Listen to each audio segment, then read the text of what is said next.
the road again.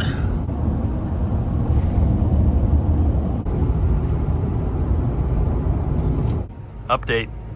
Still there. Smells like farms. Wow. Update. Idaho. Update. Still Idaho. I'm breaking all the rules. What do you think? Why does it look nice? I don't know. Snacks.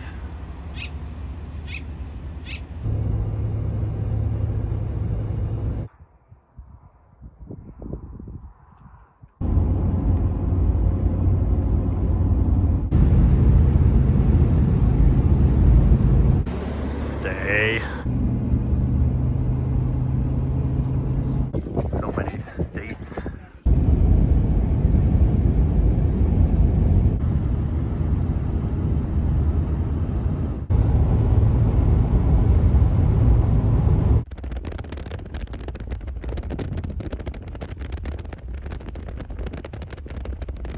We saw stuff in the sky over Roswell. It was lightning though. Probably not aliens. Aliens!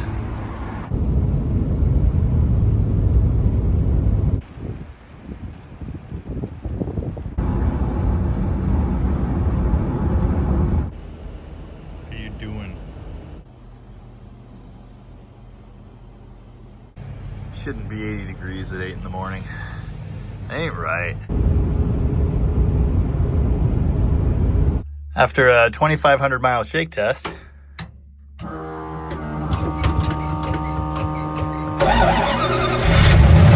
yeah, buddy.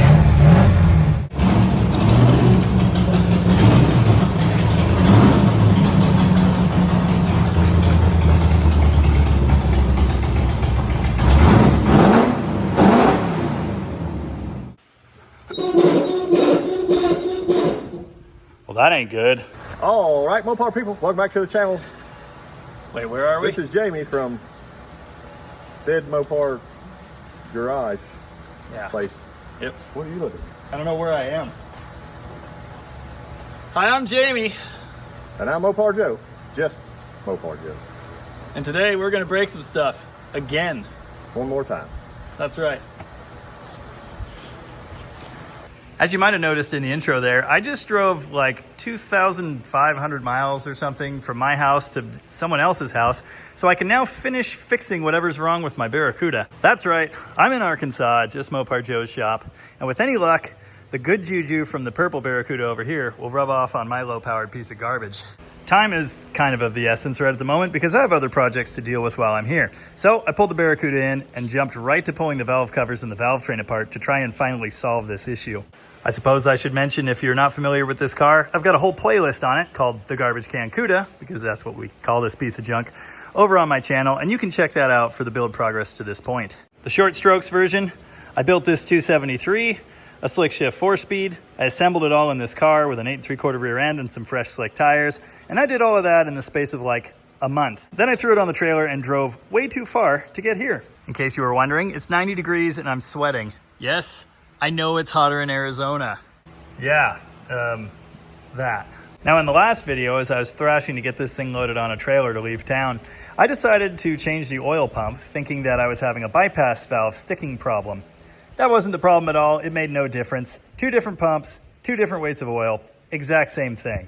The oil pressure gauge in this car, when cold, when the engine is revved, runs all the way over 100 and like almost to 0 again, which is not good. Now I've done a bunch of reading on this and I've had some various comments and such. I'm thinking this is probably down to a top-end oiling issue. See, when I first put this thing together, the rocker shaft assemblies were different. The oil holes on this shaft were pointed this way, and the oil holes on that one were pointed this way. Now at that time, when I preluded the engine, we had tons and tons of oil over here, and not so much over here. Now I'm certainly not going to throw Alan under the bus here. He didn't know that these shafts are directional. He did me a big favor by taking all of this stuff home and cleaning it. They just got put back together with one shaft one way and one the other. I then had to try and figure out which way is right. Which way do I point these holes? I did a bunch of reading online, and the best I could tell was that the holes should go toward the valve springs. So that's what I did. In my searching online, I saw this graphic several times. Notice it shows the lubrication holes angled toward the spring away from the bolt. That was the only picture on the subject I could find online. It had never occurred to me to walk over to the shelf full of manuals, grab one, and open it to the correct page, but it did occur to Joe, so he did that. And what do you know? There's a diagram right here showing where the notch on a 273 ought to be. Technically, it says this is for a 273 through 360, but I'll have you know the notches between both of these shafts are not the same. Everyone on the internet said notch forward on the passenger side, notch rearward on the driver's side, oil holes toward the springs. And that is why I put these shafts the way that I put them. Turns out that's totally wrong. The notches are supposed to point toward the center of the engine, with the left side, driver's side, being at the front, and the passenger side at the back. That points the oil holes over the other way. Now, I'm not guaranteeing that this one change is going to fix the super high oil pressure thing in this engine. In any case, we'll end up with actual lubrication of the rocker arms, so that would be good. So what I'm doing now is swapping these shafts around. We're going to put the notches the other direction, thereby moving the oil holes. Currently, I've got the driver's side apart, and I'm cleaning this shaft. Now, on the driver's side only, I found some nastiness. There's this weird gray buildup here. You know, it's not uncommon to see little bits of, let's say, debris when you're breaking in an engine, but it is weird to see all of it right here. I think the reason that is oil was pressurizing this shaft, but because it really couldn't go anywhere, it just kind of stayed here at the end of it. Currently, I'm trying to get the rest of that stuff out of this shaft. And yet again, I don't want to punch the little cap out of the end because I don't have a new one. I flushed it with brake clean, I hit it with some compressed air, but there's still little bits of that stuff in there. Joe recommended putting it in his sonic cleaner overnight or something, but well, I don't want to do that. I want to get this back together and make sure it's fixed. So, the next brilliant idea, put some E85 fuel in this cheese ball bucket and do this. This could take a while. Of course, a few days ago I had the oil pan off this engine, and in case you were wondering, yes, I did see some little bits of debris down in the bottom of the pan. A little bit of mild glitter, but nothing major. Thankfully, no chunks of cam and lifter steel or anything like that, so I'm hoping it's fine. A few tiny little chunkies of something on this side, but nothing like that other one. I'm just gonna throw this back in there. Well, that wasn't so bad. It's back together. Let's see if it's magically fixed forever. Well, I fired it up and it's been running for about 5 minutes. As you can see at idle, which is something like 1050, maybe 1100 RPM, we've still got about 70 PSI at idle.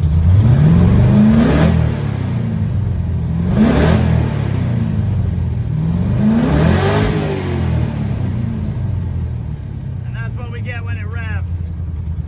It's just dabbing 100. I don't really want to park this thing at 6,500 and see how high it goes either. Also, it idled like crap when it first started. Had to tweak the mixture screws and it still needs some messing with. I could swear I hear spark jumping around or something. I just don't know. Let's look at things, I guess. We're gonna need a lot of that. Well, boys, it's amateur hour. For some reason, I never tightened all these spark plugs on the passenger side. Maybe that'll solve some issues. Also, turns out my number 8 wire didn't click on properly. I don't know if you could see that, but the metal bit is sunken into the boot. You know, just brand new $90+ MSD plug wires. Normal stuff, right? Anyway, that could be an issue too. Somebody doesn't know how small blocks work. He's trying to count the plug wires the wrong way. If you want your small block to run better, put a big block in. All right, yeah. 1, 8, 4, 6, 5. They're gonna look wrong. It's right. I'm just yanking it. What's this guy doing? What are you? If it's a big old horsefly, then yeah, it'll take your ear off later. In my defense on that plug wire thing, there are 3 header pipes stacked on top of each other here. Access is not good.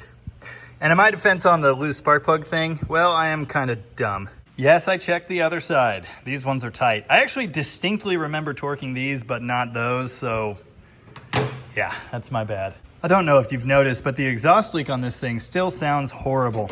Joe dug up this random used header gasket, and I was strongly considering pulling the header off and doubling these up, and then maybe gooping some high temperature sealant on the middle there. Problem is, when I started to loosen the header fasteners, immediately this stud wanted to come out. These end studs, of course, hold coolant in, so that would be a horrible mess that I really don't want to deal with. Show me 8 happy cylinders. I should probably check the timing.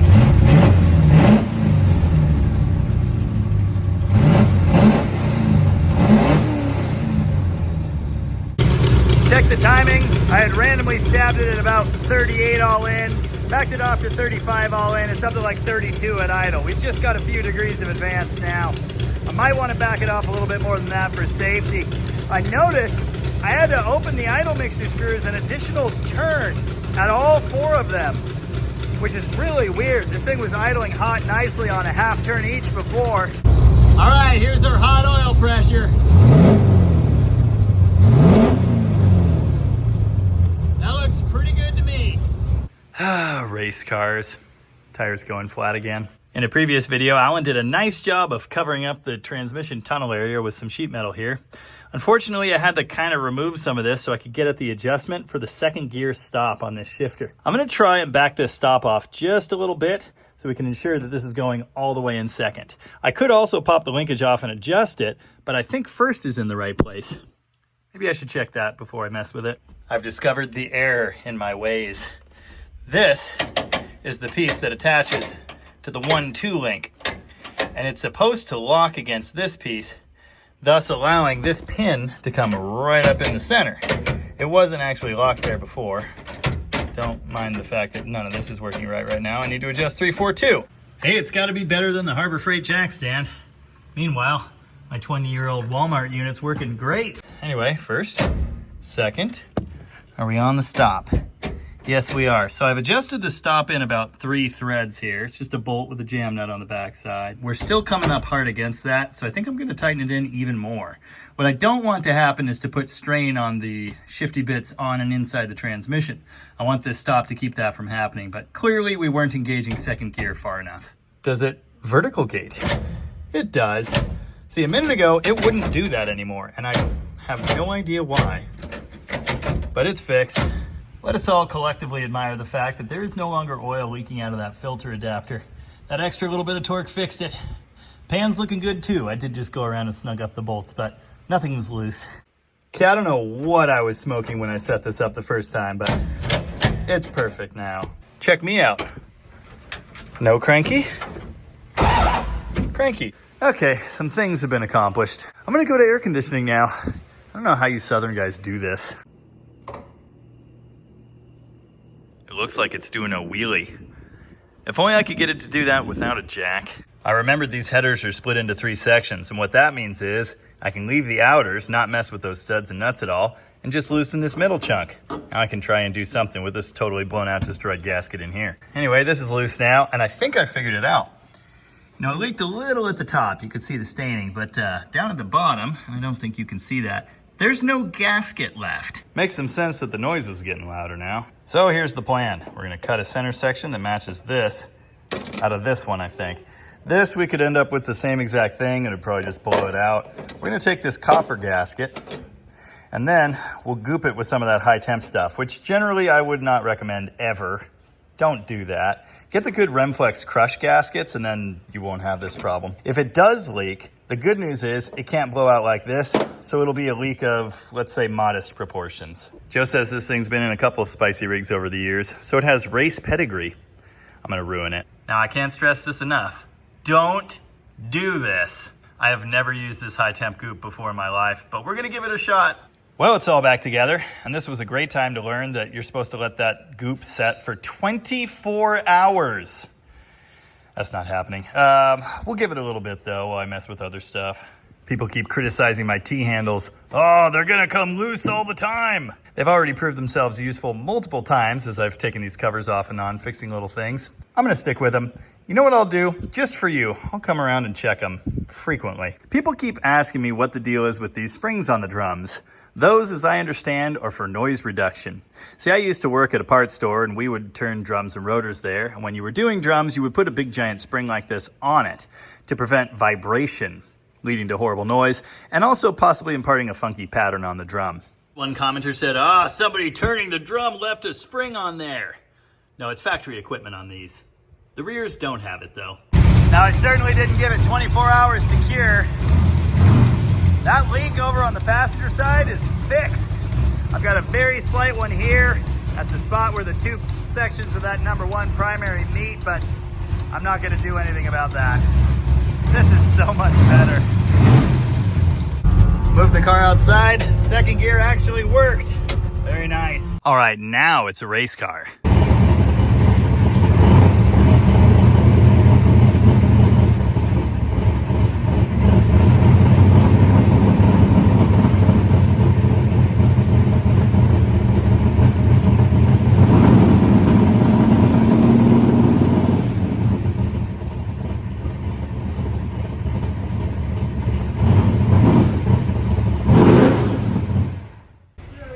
Smells delightful. It's a couple days later. It's still hot, if you could believe that. And the Barracuda is back on the trailer. We're gonna haul this thing to Joe's local 8th mile track and finally send it down the strip. Then maybe we'll find out if we actually have a race car here. I sure hope so, because we're headed to the No Name Nationals tomorrow, and I've had like 3 or 4 other YouTubers call me out for grudge matches. It would be nice if I had a car to race them with. For that reason, while I want to see what this thing can do today, I also want to keep the 273 in one piece, so I'm going to try to do that. Oh, here we go. It's actually a little sticky out here still. Good little test spot. And there's the garbage can Cuda. I don't know if we're going to call it Mopar Joe's Drag Racing School or not, because he already got a certificate for that the first time. And I've never drag raced a car with a stick in it, but I kind of understand the rest of it. Okay. That looks good. It'll be unload time. It's always a good practice to double check your lug nuts. Even if there's nobody around for a wheel to hit, it might still come off.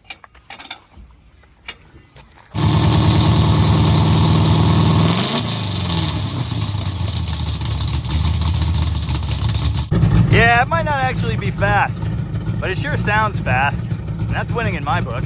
I do believe he said he would like to know if he's got all the gears.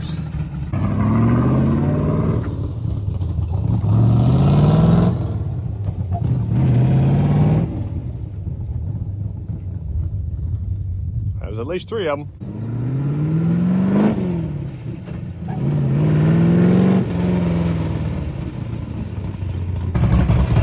Only got 4 gears. That's the first win. That oil pressure's looking good.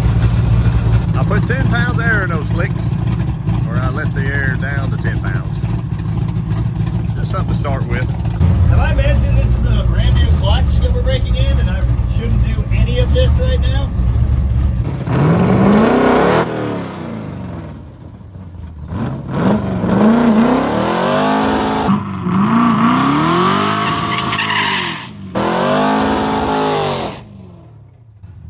Hey, time out, time out. Come check out your left front. Is it doing weird stuff? It's very leany. Still? Again? Yeah, that might not drive I good. got on it. Oh, good Lord, what was that? No, it just lifted the front and it didn't settle back down. It had a gangster lean to it. Too much springy. I think we'll have to back the bar off. Because I've got extra preload on that corner. It's so light in the front, it might just not be enough to bring it back down. Oh, I think if you would have took off like that, it would have It wouldn't be good. been a ride. Let's back off that bar.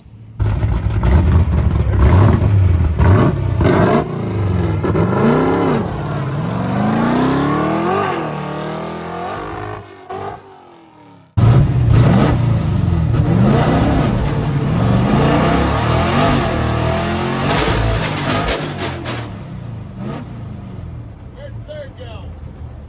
They better summon some Dale if he wants all them gears. All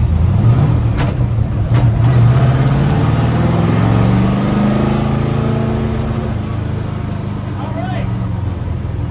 I gotta adjust third. It's only partly engaging. Come on. There we go. They never get to watch you work on stuff. It's always after the fact. Kind of hard to get at all this, but there we go. That is actually third gear. I better check first. I seriously have no way of explaining this. I adjusted these stops and linkage the other night. It seemed to be working just fine. It went into third and fourth in the pits, but going down the track under power, third gear was just like not there at all. So I backed the stop in like 3 turns. Yeah, it was way off. I don't know how that keeps happening, but hopefully it's good now. Tell you what, first and second in the launch felt pretty good.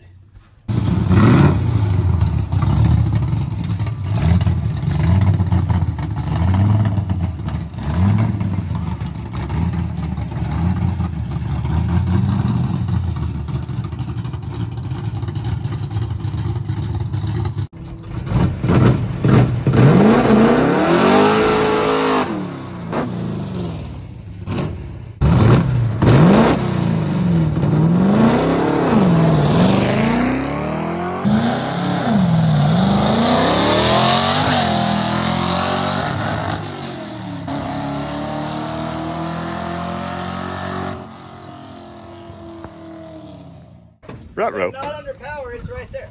I think my camera died on that pass. Third gear still wasn't there. No idea why. So I pulled around again, went to adjust the stop. There wasn't quite enough travel. I'm really hoping I'm not like bending my linkage or something. Anyway, I went to switch the bolt and its little jam nut around, and I dropped it, and it's in the cross member. So I can't slam third. I kind of just have to baby it. That's what we're gonna do. What's the worst that could happen? Working on the backup part of the burnout, because you got to do that at Sikeston. That's a no-name nationals, where technically here you could just drive through it, but hold back right there.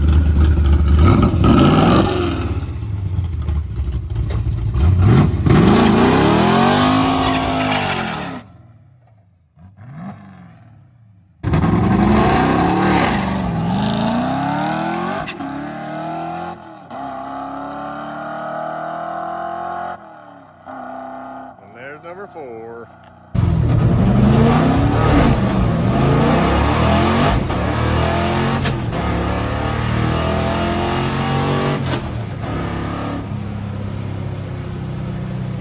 Got down the racetrack. I short shifted, but that's okay. It works. And I'd really like to see that footage because it sure felt like I was flying. We like it. We like it a lot. Finish line run. He's gonna get up there and stage in a second. But he's got his speedometer app on in his phone. We don't have a draggy here. And at least we can tell what it's crossing at to get a sense of maybe what the ET is.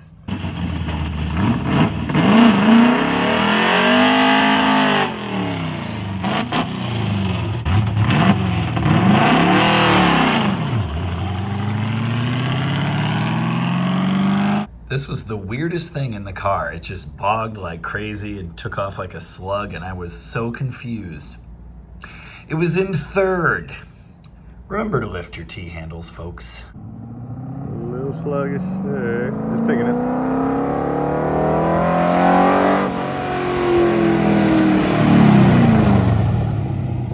Well, if he didn't burn the clutch out last pass, this will be a success. There's enough water there. Y'all trust me on this. Burn right there.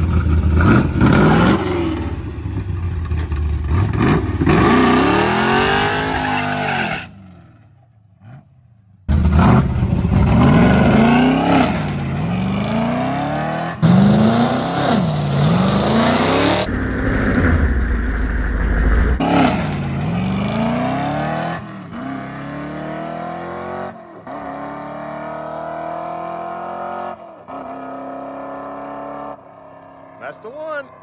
Oh, yeah. There's air. I think you jumped a... We didn't jump a Coke can, but... a pony can, maybe. Oh, yeah, buddy. Dude, they can't deny that daylight. Hi, I'm still Jamie. This is Not Quite Dead Plymouth Garage, and we have a working race car. As a matter of fact, this thing appears to have just done a wheelie, which is literally all I ever wanted out of life. I could probably just go home now, but I think we will continue to the Sikeston place, the No Name Nationals, with a working race car. Yeah, the shifter's kind of in pieces and the clutch is questionable, but it's running good and I don't think it's dumping any fluids on the track, so that's kind of nice. Is it the new Bluesmobile or what? It's a good contender. For what? The best 273 race car at No Name National. Yes, I'm gonna win a trophy. Oh, I burned my arm adjusting the clutch. You're welcome. Take that, haters. Oh no. Dude, get out of my race car.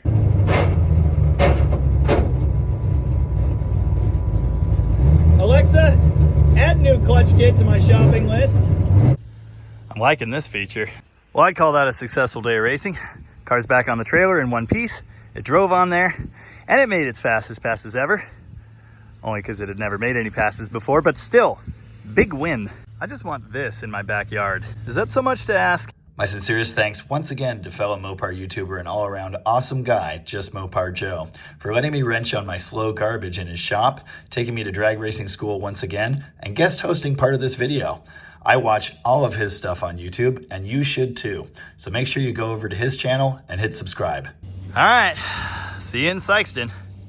Well, actually, when you see this video, I'll have already left there. But still, until then, as ever, thanks for watching. And remember that wear a helmet. Stay